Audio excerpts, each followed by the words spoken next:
ፒያሳ ሪሴል ቫልዩ በጣም አሪፍ ነው። ሬንታል ቫልዩም ራሱ ብታነሺ እዚህ አካባቢ የሚከራዩ ቤቶች በጣም የተሻለ ዋጋ ነው የሚያነሱት። ስለዚህ ከዚህ አንጻር እንደ ኢንቨስትመንት ለሚያስብ ሰው ምንም የሚያሻማ ነገር የለውም፣ አዋጭ ኢንቨስትመንት ነው ብለን እናስባለን።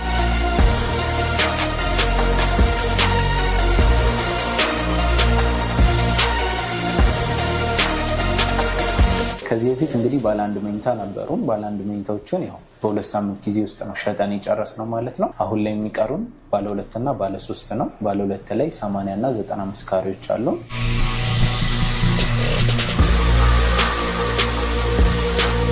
የውጭ ባለሙያዎችን ራሱ ኮንሰልት አድርገን የሰራ ነው። ስለዚህ ይህንን ስናደርግ ምንድነው የተሻለ ነገር ይዘን የመጣንበት ምክንያት ሁሉም ቤት ወደ ተፈጥሮ ብርሃን፣ ወደ ተፈጥሮ ቬንቲሌሽን አክሰስ ያለው ቤት ነው ያለው ማለት ነው።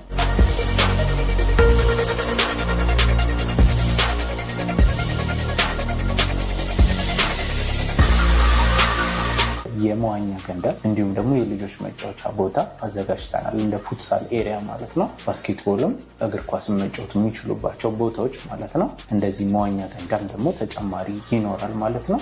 ራሳቸውን ለወላጆች ደግሞ ስፓ ሰርቪስ፣ ጂም የሚያገኙበት ቦታ አላቸው ማለት ነው።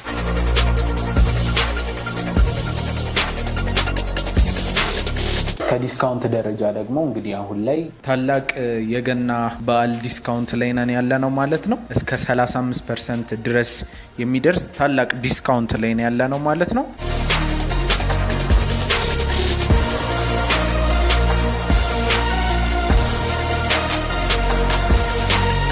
ሰላም ውድ የማዕዘን ሊስቲንግ ቤተሰቦቻችን፣ ዛሬ በመሀል ፒያሳ ላይ ባለ 2 መኝታ ቤቶችን በ5.1 ሚሊዮን ብር አጠቃላይ ክፍያ እየሸጠ ያለ የሪል ስቴት ካምፓኒ ላይ እንገኛለን። እስኪ ውስጥ ያሉትን ዲቴይል የሆኑ ኢንፎርሜሽኖችን አብረን እንጠይቅ። ሰላም ሚኪያስ፣ እንደምን አለ? እንደምን አለሽ? እግዚአብሔር ይመስገን። ያው ብዙ አዳዲስ ነገሮች አሉ ተብዬ ነው የመጣሁት እና ያው ለኦዲየንሳችን አዳዲስ ያሉትን ነገሮች ኢንፎርም ለማድረግ ነው ዛሬ የተገኘሁት።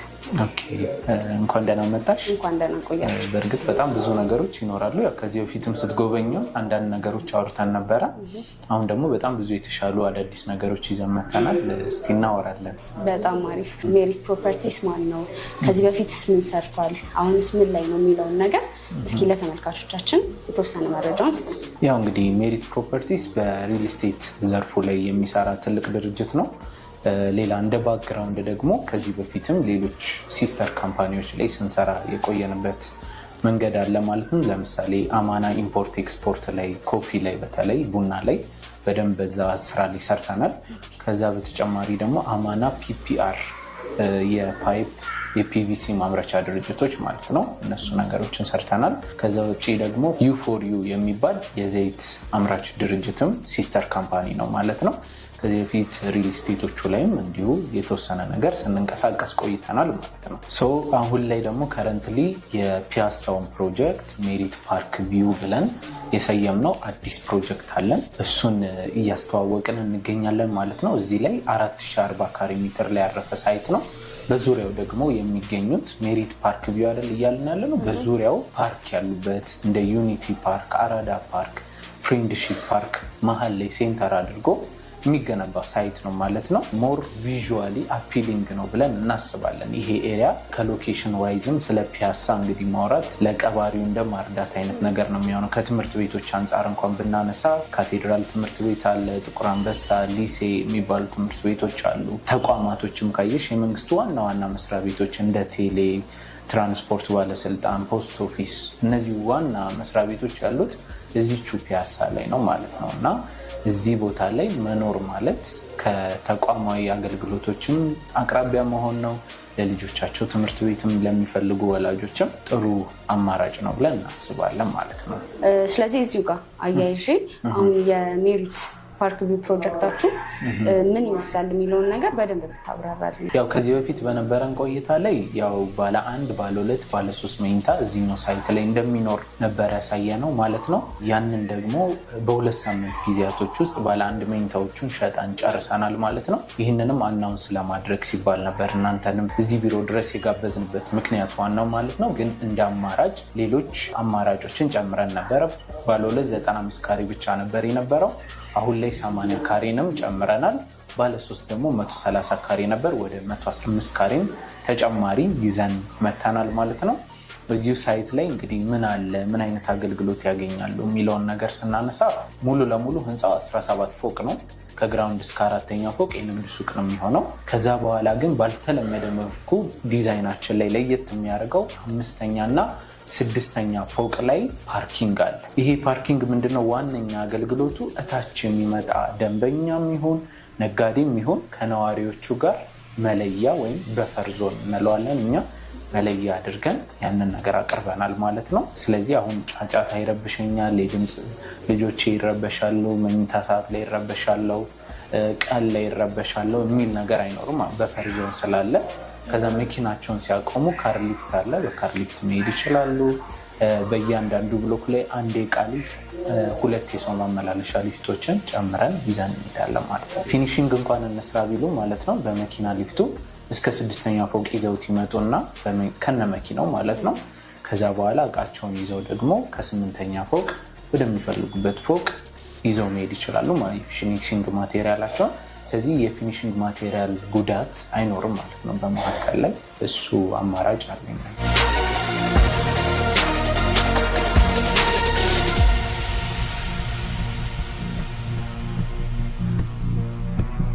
እዚህ ጋር አያይዤ ለመጠየቅ ያህል እንደነገርከኝ ከሆነ ሚክስድ ዩዝድ ቢልዲንግ ነው እየገነባችሁ ያላችሁት እና ለምሳሌ ሊገበያይ የመጣ ሰው ከላይ የሚኖረውን ሰው ጋር መረባበሽ እንዳይኖር፣ የተወሰነ ክራውድድ እንዳይሆን ከመግቢያ በሮች ጀምሮ ከሊፍቶች ጋር እነዛ የተገናኙ ነገሮች ላይ ምን አይነት ነገሮችን ኮንሲደር አድርጋችሁ ነው እየሰራችሁ ያላችሁት? በጣም ጥሩ ጥያቄ አነሳሽ። በመጀመሪያ የሱቁን ስታይልም ልንገርሽ እስቲ።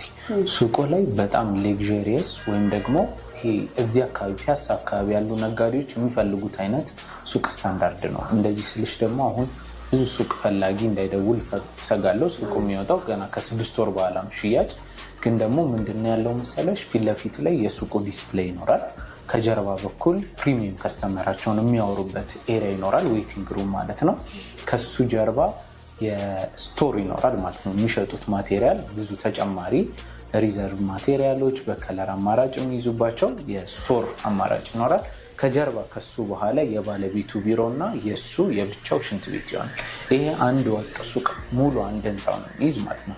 ስለዚህ አሁን ይሄ በጣም ትንንሽ ካሬ የተሸነሸነ ቢሆን 20 ካሬ ቢሆን በጣም ድምፅ ረብሻ ምናምን ይፈጠራል እንላለን። አሁን ግን በጣም ሌግዠሪየስ የሚባል አይነት የሱቅ ስታንዳርድ ስለሆነ መረበሽ የለም። እንደዛም ሆኖ ግን እኛ እንዳይረበሽ ደንበኛው በማሰብ ነው 5ኛና 6ኛ ላይ ፓርኪንግ ያደርግ ነው እንጂ ታች ቤዝመንት ላይ ፓርኪንግ ማቆም እንችል ነበር። አክሰስ ያድርጉ ብለን ማለት ነው። ከሱም ውጭ ሌላ ምንድነው መለያ በፈር ዞኑ ውጭ ደግሞ እንደገና ነጋዴ ደንበኛ የሚጠቀምበት ሊፍት እና ነዋሪዎቹ ደግሞ የሚጠቀሙበት የብቻ ሊፍት ነው ያለው ማለት ነው። ይሄ ሁሉ አስበንበት ተጨንቀንበት የሰራ ነው ነገር ነው ማለት ነው። እሺ፣ በጣም አሪፍ ነው እየሰጠኝ ያለው ማብራሪያ ነው። አሁን ደግሞ እናንተ ጋር ያሉ ቤቶች አቀማመጣቸው ብርሃን ጋር የተገናኙ ነገሮች፣ እንደገና ደግሞ በፍሎር ምን ያህል ቤቶችን ነው ይዛችሁ የቀረባችሁት? እነሱ ነገሮች እስኪ ግልጽ ብታደርግልኝ። በጣም ጥሩ። እኛ ጋር እንደነገርኩሽ ዲዛይን ላይ በጣም ተጨንቀናል። 6 ወር ያህል በጣም ቁጭ ብለን ዲዛይን አይተናል። ብዙ አርኪቴክቸራል ባለሙያዎችን ኢቭን የውጭ ባለሙያዎችን ራሱ ኮንሰልት አድርገን የሰራ ነው። ስለዚህ ይህንን ስናደርግ ምንድነው የተሻለ ነገር ይዘን የመጣንበት ምክንያት ሁሉም ቤት ወደ ተፈጥሮ ብርሃን፣ ወደ ተፈጥሮ ቬንቲሌሽን አክሰስ ያለው ቤት ነው ያለው ማለት ነው። ግንብ የህንፃን ኮንክሪት የሚያይ ቤት የለም። መስኮቱን ሲከፍት ኮንክሪት የሚያይ ሳይሆን ወደ ውጭ ወደ ፓርኮቹ ወደሚፈልገው ቪው የሚያይበት አማራጭ ነው ያለው ማለት ነው። ስለዚህ አንድ እሱ ነው ማለት ነው ያለው ከቤት አቀማመጥ አንጻር ማለት ነው። ከጋራ አሚኒቲዎቹ ውጪ ሌሎች ብሎኮቹ እርስ በርስ የማይገናኙበትም ሲቹዌሽን ነው ያለው ማለት ነው። በፍሎር ደግሞ ያሉት የቤቶች ብዛት ደግሞ 5 ሰው ብቻ ነው ያለው ማለት ነው። ይህም ኦቨር ክራውዲቲ እንዳይፈጠር 4040 ካሬ ሜትር ማለት እኛ በደንብ የምንሸነሽነው በፍሎር ከ7 ከ8 ቤት በላይ መስራት ይቻላል። ያን ግን ስላልፈለግን በደንብ ክራውድድ ያልሆነ ሰፋ ያለ አኗኗር በነዋሪዎቹ ፊት እንዲፈጠር ስለፈለግን ይህንን አድርገናል ማለት ነው። በፍሎር 5 ቤት ብቻ ነው ያለው። ሜሪትን እንደ አንድ ኢንቨስትመንት አማራጭ ለሚያዩ ደንበኞች አንተ ምን ትመክራለህ? ኦኬ በጣም ጥሩ። እንግዲህ ያው እኛ ጋር ለኢንቨስትመንትም ለኑሮም እንዲመች ተደርጎ ነው የተሰራው የኛ አሰራር ማለት ነው። እንደ ኢንቨስትመንት ካሰቡት ቀስ እያሉ በፕሮግረስ የሚከፍሉት አከፋፈል ነው ያለው። ያው ሪል ስቴት ላይ የተለመደ አከፋፈል መንገዶች አሉ። 3 አይነት አሉ። አንደኛው ታይም ቤዝድ ነው፣ ጊዜ መሰረት ያደረገ በየ3 ወሩ ክፈሉ ከተባሉ እኛ ግንባታም ሄድንም አልሄድንም ውል በዛ ስለፈረሙ ብቻ ይሄዳሉ። ይህን እኛ አክሴፕት አናርገው። ሌላኛው ደግሞ ፐርሰንት ቤዝድ 30% ሲደርስ 50፣ 60፣ 70 ሲደርስ አከፋፈል ይባላል። ይህም እንግዲህ አሁን 30% ያልነው ቤት አንቺ ገዢ ብትሆኚ 30% ላይ መስልሽ ይችላል ፕሮግረሱ። ስለዚህ ይሄ ስለሚያጠራጠር በፎቅ ሂደት ደረጃ ለምሳሌ ፋውንዴሽን ሲያልቅ 3ኛ ፎቅ ሲደርስ 8ኛ ሲደርስ 14ኛ ሲደርስ የሚሉ የግንባታ ሂደቶችን ግልጽ አድርገን አስቀምጣል። ኢቨን አሁን አንቺ የውጭ ዲያስፖራ ከስተመራችን ብትሆኚ እኛ ጋር መከታተል የምችይበት ኮንስትራክሽን ማኔጅመንት አፕሊኬሽን አለ። እንዴት ነው? ሳይቱ ላይ ካሜራ ይገጠማል። ከዛ እኛ ቀጣይ ስቴጅ ላይ ስንደርስ ለምሳሌ 3ኛ ዙር ክፍያሽ 3ኛ ፎቅ ስንደርስ አይደለም የምትከፊው፣ ቤቱን ትቆጥሪያለሽ ማለት ነው። በካሜራ አፕሊኬሽንሽን ሎጊን ትያለሽ። ገብተሽ 1 2 3 ብለሽ ቆጥረሽ የደረሽበትን ደረጃ አይተሽ ክፍያ ትከፍያለሽ። እኛ ፔመንት በምንጠይቅሽ ታይም እዛ ደረጃ ላይ ካልደረሰን የመክፈል ግዴታም አንቺም የለብሽም ማለት ነው።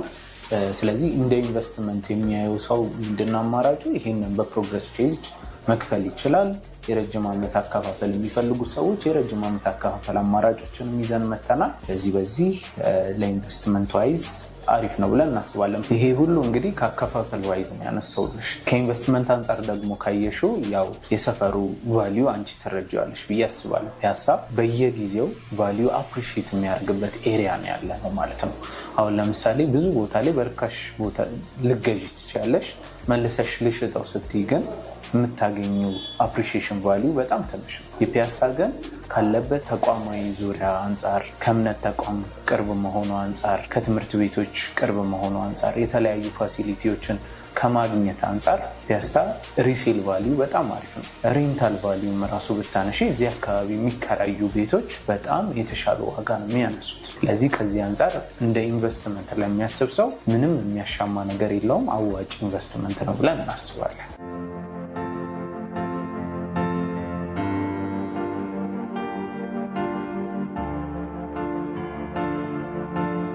ስለዚህ አሁን ይሄን ያህል ካልከኝ ሞር ደግሞ ከዋጋ ጋር ያሉ ነገሮች ብታብራራልን። ያው ባለ 1 መኝታ ቤቶችን አልቀዋል ብለኸኛል ኦልሬዲ። ስለዚህ የቀሩትን ባለ 2 እና ባለ 3 መኝታ ቤቶች አከፋፈላቸው እንዴት ነው? ምን አይነት ተጨማሪ ዲስካውንቶች ምናልባት ካሉ እነሱን ምን አይነት ዲስካውንቶች አዘጋጅታችኋል የሚለውን አብረህ አያይዘህ ብትነግረኝ። ከዚህ በፊት እንግዲህ ባለ 1 መኝታ ነበሩን። ባለ 1 መኝታዎችን ያው በ2 ሳምንት ጊዜ ውስጥ ነው ሸጠን የጨረስነው ማለት ነው። አሁን ላይ የሚቀሩን ባለ 2 እና ባለ 3 ነው። ባለ 2 ላይ 80 እና 95 ካሬዎች አሉ። 80 ካሬው 8.7 ሚሊዮን ብር ነው። 115 ካሬ ባለ 3 መኝታው ደግሞ 10.3 ነው። 130ው ደግሞ 11.7 ማለት ነው። ከዛ ደግሞ እንደመረጡት ብሎክ አንጻር ደግሞ የሚለያዩ ዋጋዎች ይኖራሉ ማለት ነው። እኛ ጋር ለየት የሚያደርገው ደግሞ ኤሪያው ፓርክ ቪው ነው አላልኩሽም? ሜሪት ፓርክ ቪው ስያሜ ስለሆነ ወደ ፓርክ የሚያዩ ቤቶች ደግሞ ሞር ቫሉየብል ናቸው እኛ ጋር። ስለዚህ ከፍ ሲልና ወደ ፓርክ ፌስ ያደረጉ ቤቶች ሞር የተሻለ ደግሞ ዋጋ አላቸው። አሁን የነገርኳችሁ ሚኒመም ፕራይሱን ነው ማለት ነው። ሌላ ደግሞ ለየት የሚያደርገው ደግሞ አከፋፈላችን ቅድም እንደነገርኩሽ በፕሮግረስ ነው። 10% ያለ ይሄዳል። ታላቅ የገና በዓል ዲስካውንት ላይ ነን ያለ ነው ማለት ነው። እስከ 35% ድረስ የሚደርስ ታላቅ ዲስካውንት ላይ ነን ያለ ነው ማለት ነው። ይህ ዲስካውንት ደግሞ ረጅም ጊዜ አይቆይም። ለ15 ተከታታይ ቀናት እንዲሁም ደግሞ ለ15 ደንበኞች ብቻ የወጣ ልዩ ቅናሽ አገልግሎት ነው ማለት ነው። ስለዚህ ዋጋ ላይ እንግዲህ ባለ 2 መኝታው የሚሆነው ትንሹ 8,400,000 ብር ይሆናል ማለት ነው። 840,000 ብር ቅድመ ክፍያ ይሆናል ማለት ነው። ነገር ግን ምናልባት አንድ ደንበኛ ውል ሲዋዋል በአንድ ጊዜ 65% መክፈል የሚችል ከሆነ ያ ማለት 5.4 ሚሊዮን ብር መክፈል የሚችል ከሆነ ቀሪውን 3 ሚሊዮን ብር ኦፍ እናደርግለታለን ወይም ደግሞ ሙሉ ለሙሉ ቅናሽ ይሆናል ማለት ነው። ይሄ ውል ሲዋዋለው 5.4 ለሚከፍሉ ደንበኞች ነው ማለት ነው። ለባለ 3 መኝታው ደግሞ 12 ሚሊዮን ብር ሙሉ ክፍያ ይሆናል። ቅድመ ክፍያ 1.2 ሚሊዮን ብር ጀምሮ ቤት መዋዋል ይቻላል ማለት ነው። የ65-35%ቱን የቅናሽ ፓኬጅ የሚጠቀም ደንበኛ ካለ ያ ማለት 7.8 ሚሊዮን ብር ውል ሲዋዋል መክፈል የሚችል ደንበኛ ካለ ቀሪውን 4.2 ሚሊዮን ብር ኦፍ እናደርጋለን ማለት ነው። ይሄ ነው እንግዲህ ታላቁ የገና በዓል ዲስካውንታችን ይህን ይመስላል ማለት ነው። በጣም አሪፍ መረጃ ነው እየሰጠህን ያለኸው። ፋይናላይዝ ለማድረግ ያህል አሁን እዚህ ኮምፓውንድ ላይ መኖሪያ ቤታቸውን የሚገዙ ወላጆች ለልጆቻቸው በተለየ ምን አይነት አሚኒቲዎችን ማግኘት ይችላሉ የሚለውንም አብረን ታያይዘለን። ኦኬ፣ ያው እንደነገርኩሽ በዲዛይን ዋይዝ እና ይሄ ፋሲሊቲ በማቅረብ ደረጃ በጣም የተጨነቅ ነው ረጅም ጊዜያቶችን ያህል ማለት ነው። እና ይህንንም ስናነሳ ምንድነው ኢንዶር የሆነ የመዋኛ ገንዳ እንዲሁም ደግሞ የልጆች መጫወቻ ቦታ አዘጋጅተናል። እንደ ፉትሳል ኤሪያ ማለት ነው። ባስኬትቦልም እግር ኳስን መጫወት የሚችሉባቸው ቦታዎች ማለት ነው። እንደዚህ መዋኛ ገንዳም ደግሞ ተጨማሪ ይኖራል ማለት ነው። ራሳቸውን ለወላጆች ደግሞ ስፓ ሰርቪስ፣ ጂም የሚያገኙበት ቦታ አላቸው ማለት ነው። ጂሙን እንደውም ለ1 ዓመት እኛ ህንፃ ማስተዳደሩን እስኪያዝንበት ድረስ በነፃ ነው የሚያገኙት። ሌላውን ከ1 ዓመት በኋላ ግን በሰብስክሪፕሽን ይሆናል ማለት ነው፣ በክፍያ ይሆናል ማለት ነው። ሌላ ደግሞ አካባቢው በፓርክ የተከበበ አይደለም።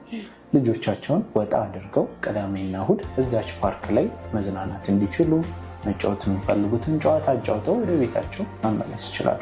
ወኪንግ ዲስታንስ ነው ፓርኮቹ ያሉት። ለምሳሌ አራዳ ፓርክ ብታዩ 1 አስፋልት ተሻግረሽ ወደ ፓርክ ነው የምትገቢ። እንዲች ዞር እንዳልሽ ደግሞ 3 ደቂቃ መንገድ እንደሄድሽ ፍሬንድሺፕ ፓርክ ነው የምታገኙ። 5 ደቂቃ ደግሞ የእግር መንገድ ከሄድሽ ዩኒቲ ፓርክ ነው የምታገኙ ማለት ነው። ስለዚህ እነዚህ ሁሉ አድቫንቴጆች አሉ ማለት ነው ለወላጆች።